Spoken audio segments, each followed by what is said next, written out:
The Third Shadow by Annalise Besson. Table of Contents. Part 1. The Return. The Return 2. Ghosts Don't Knock. 3. What the Sea Keeps. 4. The Shape of a Lie. Part 2. The Lie. 5. When the Past Bleeds. 6. The Watcher. 7. The Man Who Owns the Tide. 8. Fault Lines. Part 3. The Cost. 9. The Cost of Light. 10.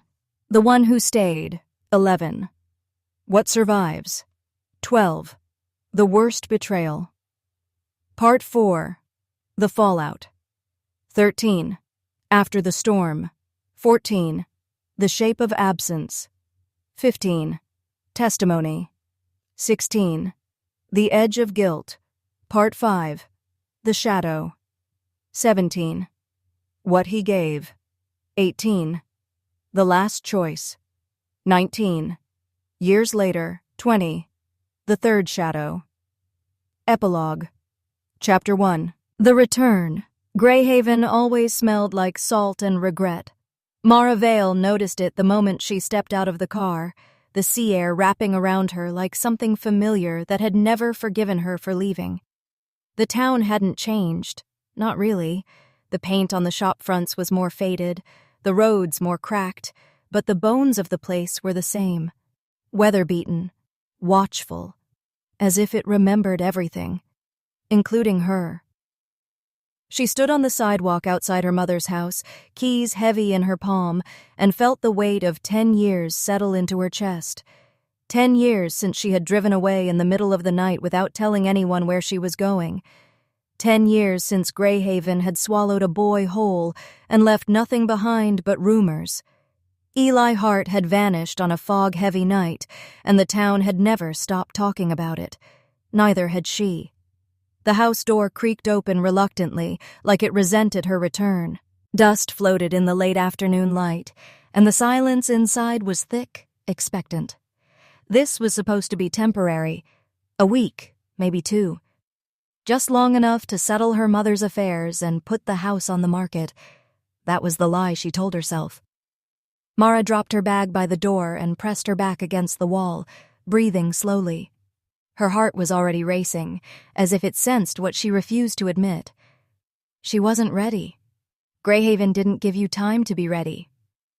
She ran into Julian Cross less than an hour later.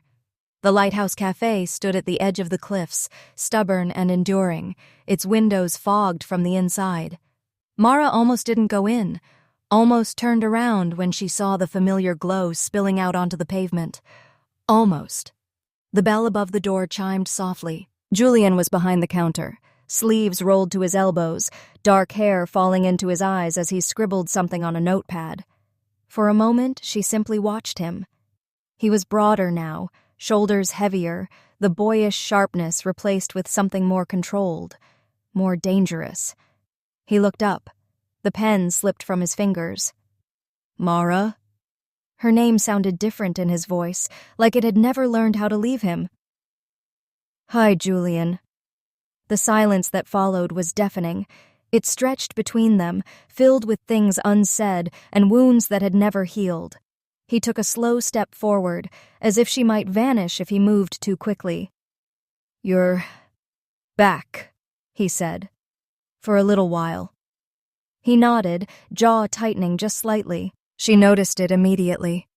She always had. I heard about your mom, he said. I'm sorry. Thank you. Another pause.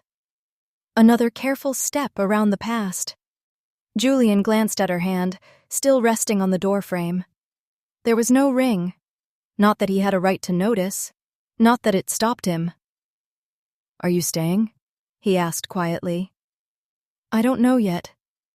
This time the nod was slower. Resigned. Well, he said, clearing his throat. Coffee's on the house. Mara almost smiled. That night she dreamed of the cliffs.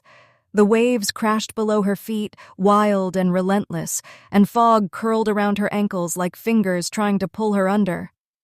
Eli was there, standing too close to the edge, his grin crooked and fearless. "You should have told him," he said. "Told him what?" she asked, heart pounding. But Eli only stepped backward, vanishing into the mist. Mara woke with a sharp gasp, her heart racing, her sheets twisted around her legs. It took her a moment to realize she wasn't alone. There was a piece of paper on the floor beside her bed. She stared at it for a long time before picking it up. The handwriting was unmistakable. "You came back. That changes things." No signature, no explanation. Mara's hands shook as she crumpled the note in her fist, dread pooling low in her stomach, because the handwriting belonged to someone who was supposed to be dead.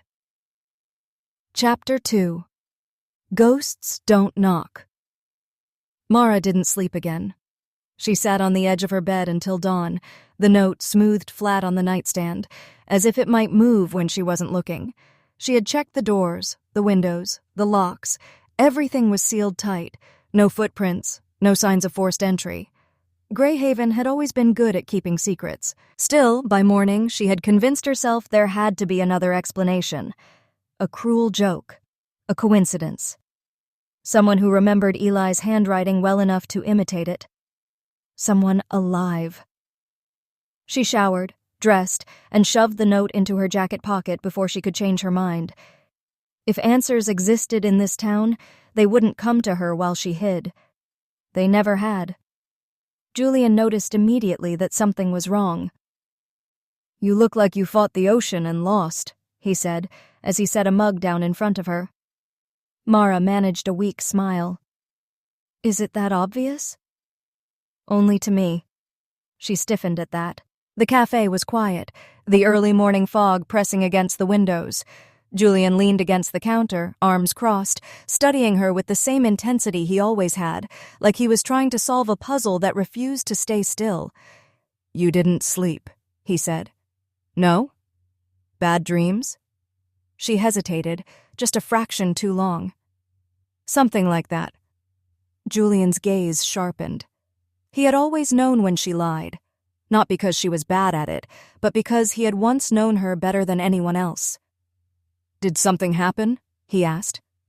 Mara reached into her pocket. The paper felt heavier than it should have. "I found this in my room last night." She slid the note across the counter. Julian picked it up, his expression unreadable as his eyes scanned the words. Then, so fast she almost missed it, his face drained of color. "That's not funny," he said quietly. "I didn't write it." "I know." He stared at the paper like it might bite him. "That handwriting," he murmured. "It's Eli's." Mara swallowed hard. "That's what I thought." Julian looked up at her then, something raw and unguarded flashing across his face. Fear, maybe. Or guilt. Or both.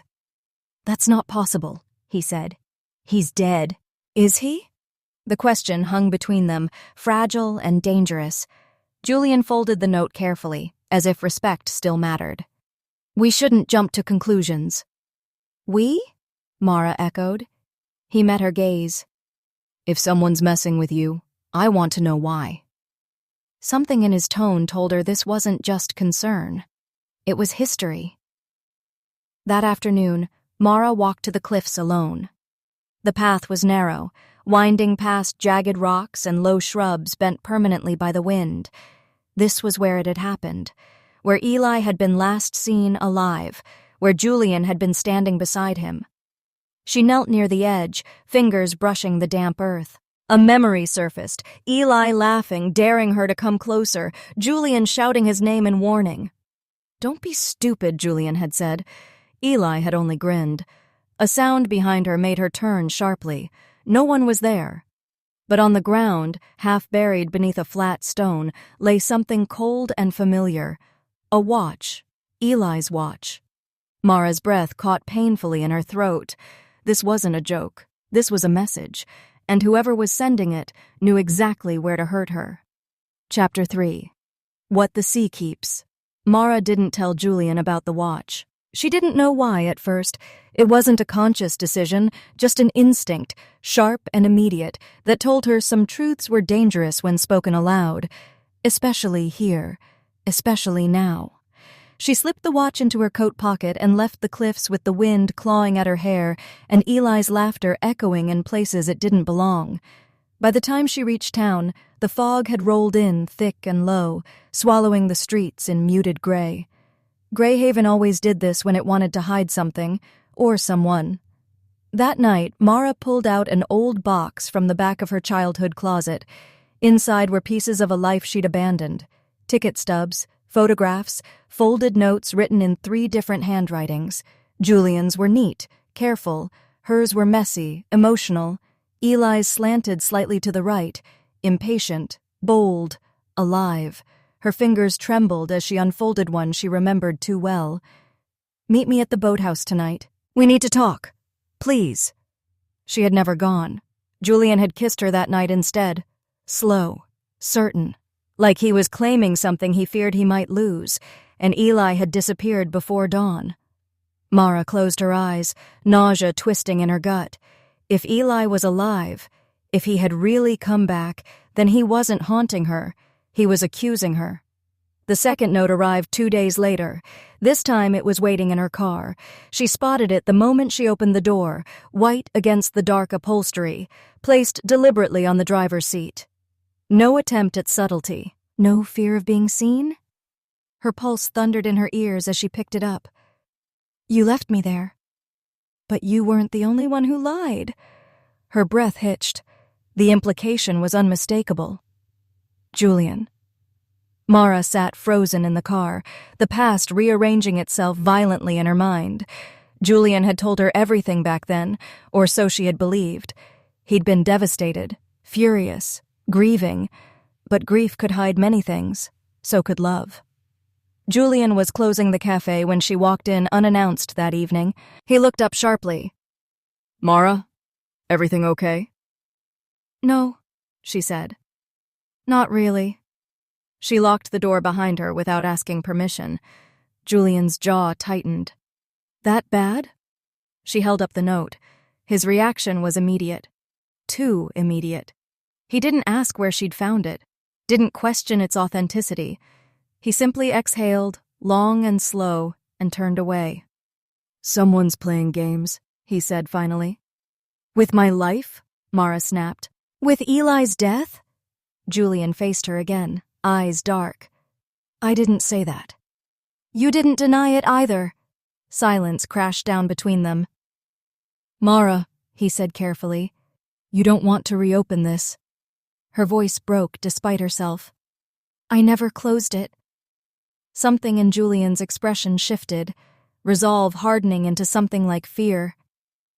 "There are things you don't know," he said, "things that were never meant to come back." "Then why are they?" she whispered. Julian stepped closer. Too close. His presence still did that to her, made the world narrow, made her want to believe him. "Because Greyhaven doesn't let people leave cleanly," he said. "You of all people should know that." She searched his face for a crack. She found one, and it terrified her. Chapter 4. The Shape of a Lie. The boathouse hadn't collapsed the way everyone claimed. It leaned, warped by salt and neglect, but it still stood, stubborn, decaying, very much alive. Mara hadn't been there since the night Eli vanished. Until now. She went alone, despite the warning bells screaming in her head. The door creaked open, the smell of damp wood and old fuel flooding her senses. Moonlight spilled through the broken windows, painting the floor in pale strips. "Eli?" she whispered, hating herself for saying the name out loud. No answer. She took another step and froze. Someone had been there recently. Footprints marked the dust. Fresh, deliberate. Her heart slammed painfully against her ribs. "You don't get to pretend you didn't feel it," a voice said from the shadows. Mara spun. Eli stepped into the light. Not a ghost, not a memory. Alive. Her knees nearly buckled.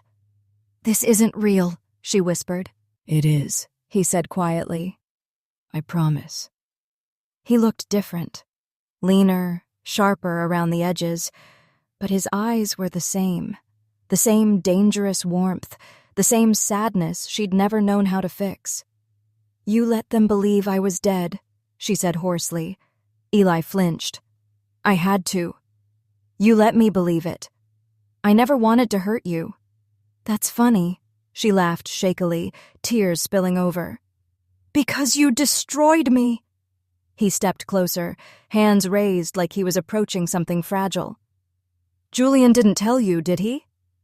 Her chest tightened. Tell me what? That he helped me disappear. The world tilted violently. No, she said. He wouldn't. He did, Eli said softly. Because someone was watching us. Someone dangerous. And Julian chose to protect you. Even if it meant you'd hate him forever. Mara pressed her palm to her mouth, a sob breaking free. So you both lied. Yes. And you expect me to forgive that? Eli's gaze burned into hers. I expect you to survive it. Footsteps crunched outside. Julian's voice cut through the night. Mara! Eli stiffened. The triangle closed. And for the first time since she'd returned, Mara realized the truth was going to cost her something far worse than grief. It was going to cost her her heart. Chapter 5. When the Past Bleeds. Julian stopped just inside the boathouse. The light from outside framed him in sharp contrast, solid, real, unavoidably present. His gaze locked onto Eli with something close to disbelief, then hardened into fury so controlled it was almost worse than shouting. So, Julian said quietly, you're really here. Eli didn't move. You knew this would happen eventually. Julian let out a humorless laugh. I hoped it wouldn't. Mara stood between them, her heart slamming so violently she thought she might pass out. Seeing them together, alive, breathing, looking at each other like unfinished business, made something inside her crack open. You don't get to talk like this is inevitable, she said. You both decided for me. Julian's eyes snapped to hers. I did it to keep you safe. And you didn't think I deserved the truth? He looked away. That answer hurt more than a lie. Eli took a cautious step forward. The man who was blackmailing me. He's still here. Julian stiffened. You said he'd stop. He did, Eli replied, until Mara came back. The air turned sharp. What man? Mara asked. What blackmail? Eli hesitated. Julian's jaw tightened. Tell her, Julian said. Now. Eli exhaled slowly. His name is Robert Hale. He owns half this town. Shipping yards, property, the ferry lines. Years ago, my father worked for him. Stole something he wasn't supposed to. When my father died, Hale decided I owed him instead. What does that have to do with me? Mara demanded. Eli met her gaze, regret heavy in his eyes. Because I loved you. And Hale knew that meant leverage. Julian swore under his breath. He threatened to ruin her family, Julian said grimly. Your mother, the house, everything. Mara felt cold all over. So you vanished, she whispered. Eli nodded, and Julian made sure the town believed I drowned. You let them accuse him, Mara said softly. You let me think he killed you. Julian's voice broke. I let you hate me because it was safer than letting you get involved. Mara shook her head, tears blurring her vision. You don't get credit for destroying someone in silence. A sudden noise outside made all three of them freeze. A car door slammed, then another. Eli's face drained of color. He found me. Chapter 6. The Watcher. They didn't leave together. Julian insisted Mara go first, despite her protests, pushing her toward the side door while Eli slipped out the back. If anything happens to you, Julian started. I know, she snapped. You'll blame yourself. She drove without headlights until she reached town, heart pounding painfully in her ears. Every shadow felt alive. Every passing car sent panic slicing through her chest. When she reached the house, she locked the door and leaned against it, shaking. The third note was already waiting, pinned to the fridge with a magnet. You're asking the wrong questions. Ask Julian what he did after I disappeared. Mara slid down to the floor. This wasn't about Eli anymore. It was about what came next. The next morning, she confronted Julian at the lighthouse. "Tell me," she said before he could speak, "what did you do after Eli vanished?" Julian's face went still. "I buried things," he said slowly. "Evidence, money, records that could have led Hale straight to you." "And people?" she asked. He flinched. "No," he said firmly. "Never people." She searched his eyes, trying to decide if that was true, or if she was already too deep to care. "You're still in his orbit," she said. "Hale's." Julian nodded once. "I kept close so he wouldn't look closer at you." Mara laughed bitterly. "You sacrificed yourself again." "I always will," he said. That was the moment she realized the truth. Eli loved her enough to leave. Julian loved her enough to stay and rot. And the man watching them from the shadows loved power more than either of them. That night, a black car idled across the street from Mara's house. Inside, Robert Hale watched the lights go out and smiled. Chapter 7. The Man Who Owns the Tide. Robert Hale didn't knock. He never had. Mara heard the front door open just after noon, the lock clicking softly like it had been invited to betray her.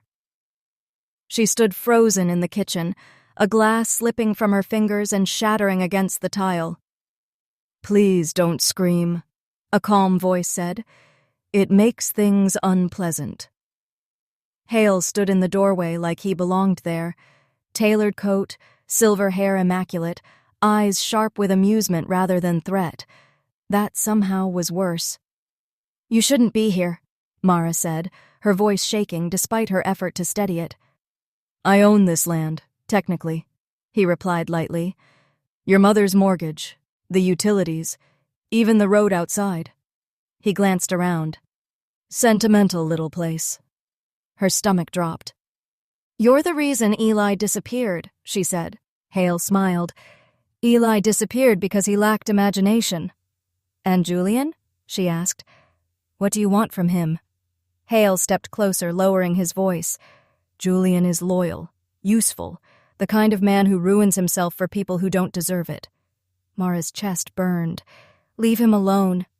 "Oh, my dear," Hale said softly. "You're the reason I can't." He leaned in just enough that she could smell his cologne, expensive, cold. "Tell Eli to stay hidden," he murmured. "Tell Julian to keep cleaning up his messes. And you—" His eyes darkened. "You stay exactly where I can see you." The door closed behind him without another word. Mara collapsed against the counter, shaking violently. This wasn't a warning. It was a leash. Chapter 8. Fault Lines. Julian didn't argue when she told him. He only went very still, like a man bracing for impact. "He came here?" Julian said. "Alone?" "Yes." Julian swore, dragging a hand through his hair. "I knew he wouldn't wait." "What aren't you telling me?" Mara demanded. He looked at her then, really looked, and something broke in his eyes.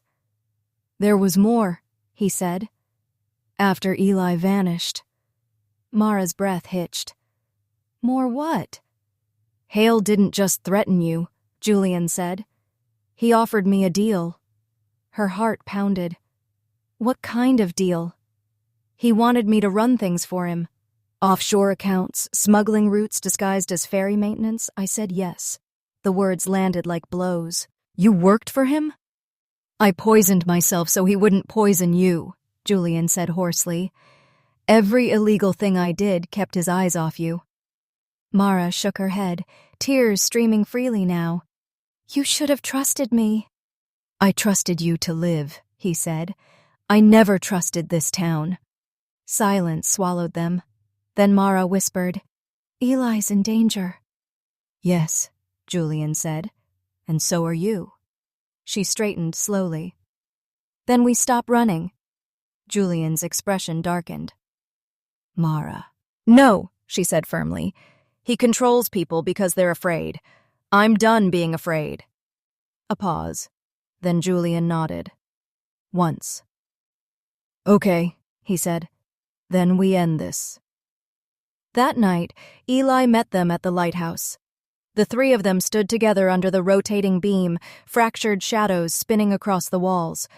For the first time, the triangle wasn't about jealousy, it was about survival. "He'll kill us," Eli said bluntly. Julian met his gaze. "Not if we expose him first." Mara looked out at the black water below, something cold and resolute settling into her bones. "No more sacrifices," she said. "No more disappearing." The light swept over them again, and somewhere in the darkness, Robert Hale adjusted his plans. Because people who stop being afraid become dangerous. Chapter 9. The Cost of Light. They planned in pieces. Never all at once. Never in the same place twice. Julian brought ledgers, coded accounts Hale thought were invisible. Eli brought names, dock workers, ferry captains, men who'd been paid to look the other way. Mara brought memory, dates, conversations, moments that suddenly made sense when placed beside the others. Together, they built a map of corruption that stretched far beyond Greyhaven, but maps didn't keep people alive. "Once we move," Eli said one night, pacing the lighthouse floor, "there's no hiding again." Julian nodded.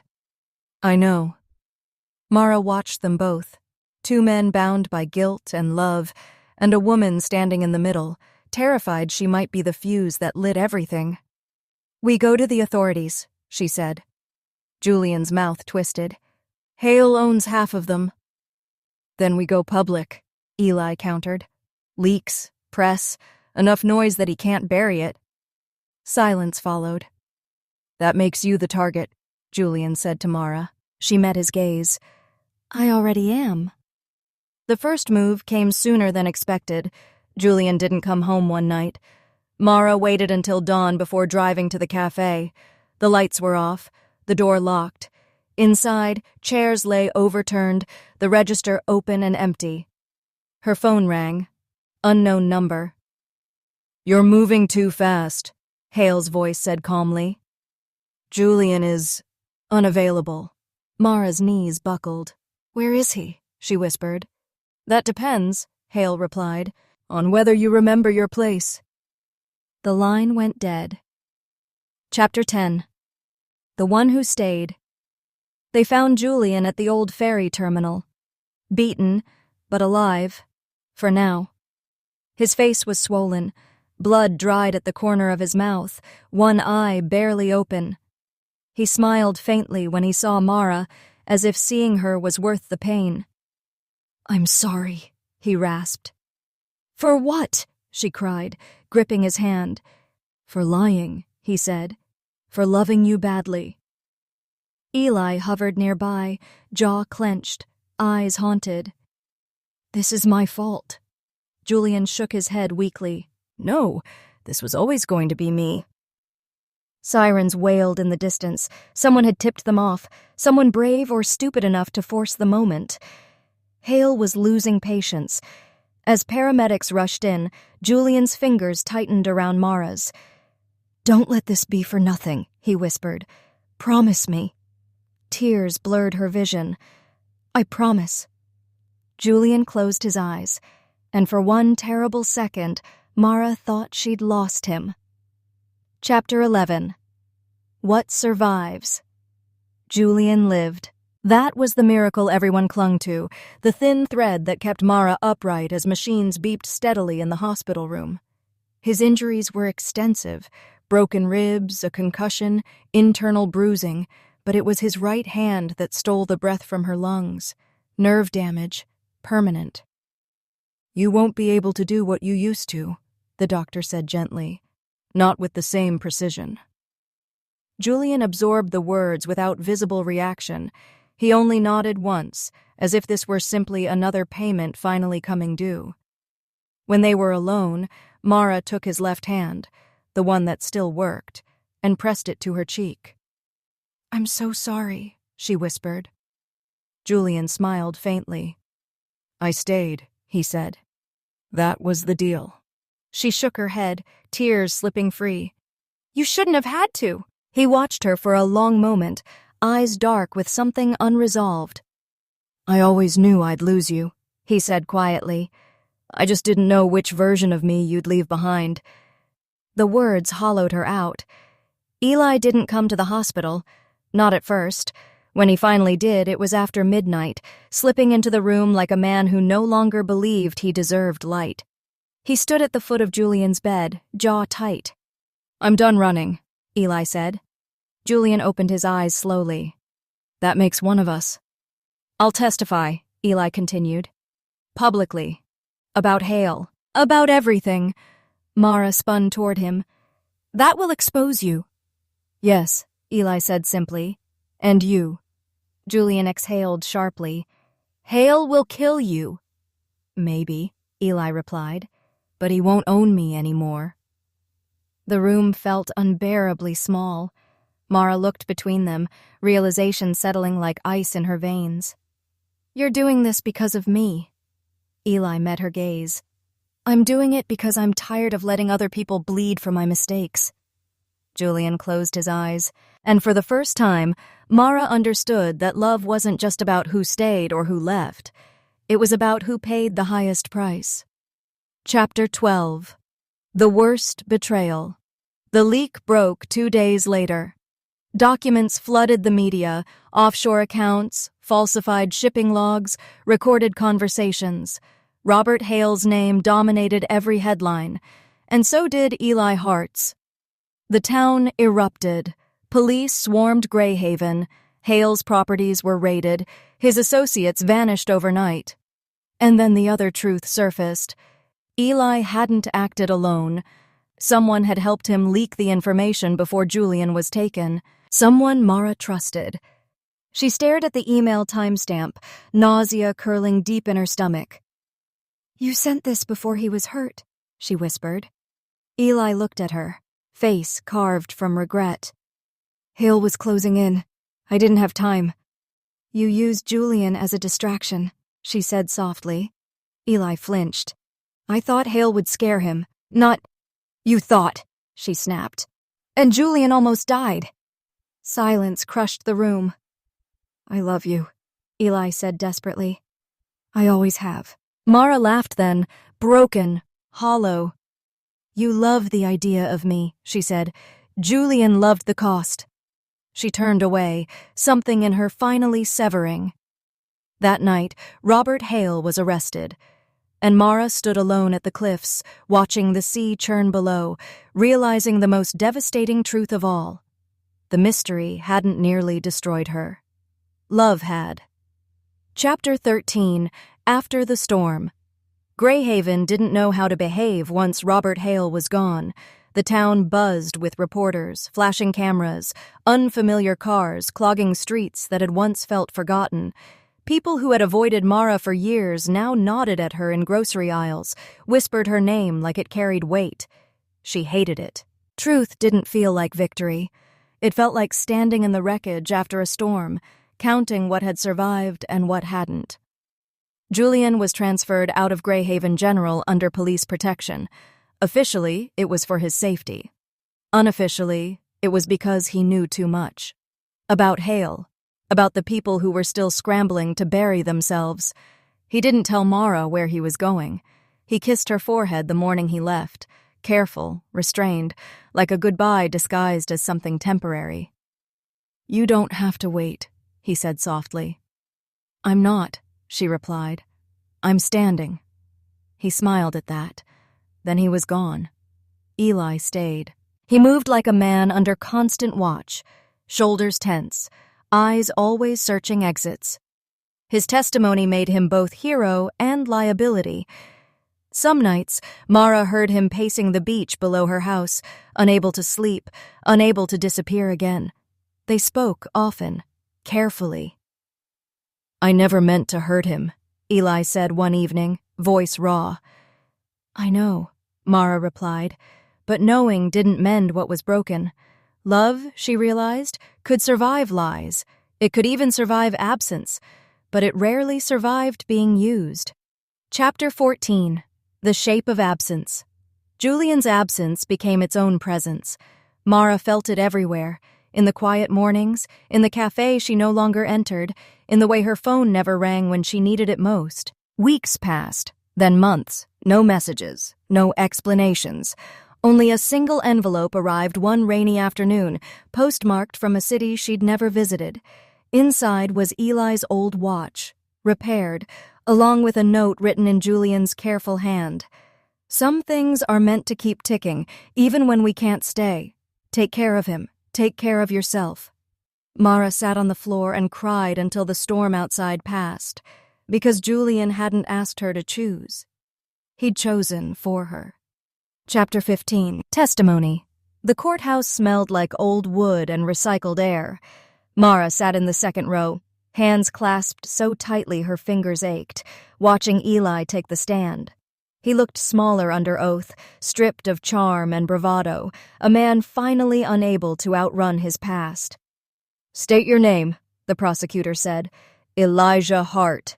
His voice carried across the room, steady but hollow. He told them everything. About Robert Hale, about the blackmail, about the night he vanished, about Julian Cross. When Julian's name was spoken, something inside Mara twisted sharply. "And Mr. Cross helped you disappear?" the prosecutor asked. Eli hesitated. "Yes." Murmurs rippled through the courtroom. "And in exchange?" Eli swallowed. "In exchange, he took my place." Mara closed her eyes. The truth was no longer theirs to control. Julian didn't appear at the trial. Officially, he was still under protection. Unofficially, no one could say where he was. Mara felt his absence like a missing limb, constant, aching, impossible to ignore. Eli stepped down from the stand, pale and shaking. "I did what I could," he said quietly to her outside the courtroom. She nodded. "I know," but knowing didn't make it easier. Chapter 16. The Edge of Guilt. Eli unraveled slowly. At first it was subtle. Missed calls, restless pacing, long silences where words should have been. Then came the nights he drank too much, standing too close to the cliffs, staring at the water like it might answer him. "You don't have to carry this alone," Mara told him one evening. Eli laughed bitterly. "Don't I?" She reached for him, but he stepped back. "I survived," he said. "Julian didn't come back. How is that fair?" The question haunted her, because she didn't know the answer. 2 days later, Eli didn't show up for his check-in with authorities. By nightfall, the police were searching the shoreline. Mara stood at the cliffs as flashing lights painted the fog blue and red, her heart hammering painfully. He wouldn't. He couldn't. But Greyhaven had a way of reclaiming its ghosts. At dawn, they found Eli alive, shivering, soaked, sitting at the edge of the rocks, staring at the sea. "I didn't jump," he told Mara hoarsely. "I just wanted to see how close I could get." She believed him, but fear lingered. Because guilt, once it took root, didn't need much encouragement to finish the job. Chapter 17. What he gave. Julian resurfaced the way he always had, quietly. Mara found the letter folded inside a book on her mother's old shelf, one she hadn't opened in years. No stamp, no return address, just her name written with careful precision. She knew before she opened it. "Mara, I didn't disappear to punish you. I left because staying would have undone everything we fought for. Hale is gone, but men like him leave echoes. I knew too much. I still do. I made a deal, not with him, but with the people cleaning up after him. Testimony for silence, distance for protection. You were never part of the bargain. That was the point." Her hands shook as she read on. "I lost the use of my hand. I lost my home. I lost the life I thought I'd have. But I didn't lose you to a grave. And I can live with that." Tears slid down her cheeks unchecked. "If I stayed, you'd never be free of this town. Of me. You deserve a life without shadows following your footsteps. Jay." The letter slipped from her fingers. Julian hadn't left because he didn't love her. He'd left because he loved her too much. Chapter 18. The Last Choice. Eli read the letter too. He said nothing at first. He just sat on the edge of the bed, elbows on his knees, staring at the floor like it might give him absolution. "I don't think I ever understood him," Eli said finally. Mara swallowed hard. "I don't think he wanted to be understood." Eli nodded slowly. "He was always the one who stayed behind when things burned." Silence settled between them. Then Eli stood. "I can't stay here," he said. Her heart clenched. "Are you running again?" "No," he replied. "I'm leaving, so I don't." She understood what he meant. Some people needed distance to survive. Others needed to disappear to stop hurting the ones they loved. Eli kissed her forehead gently, a goodbye without expectation. "I hope you find him," he said. Mara didn't answer, because some hopes were too fragile to speak aloud. Weeks later,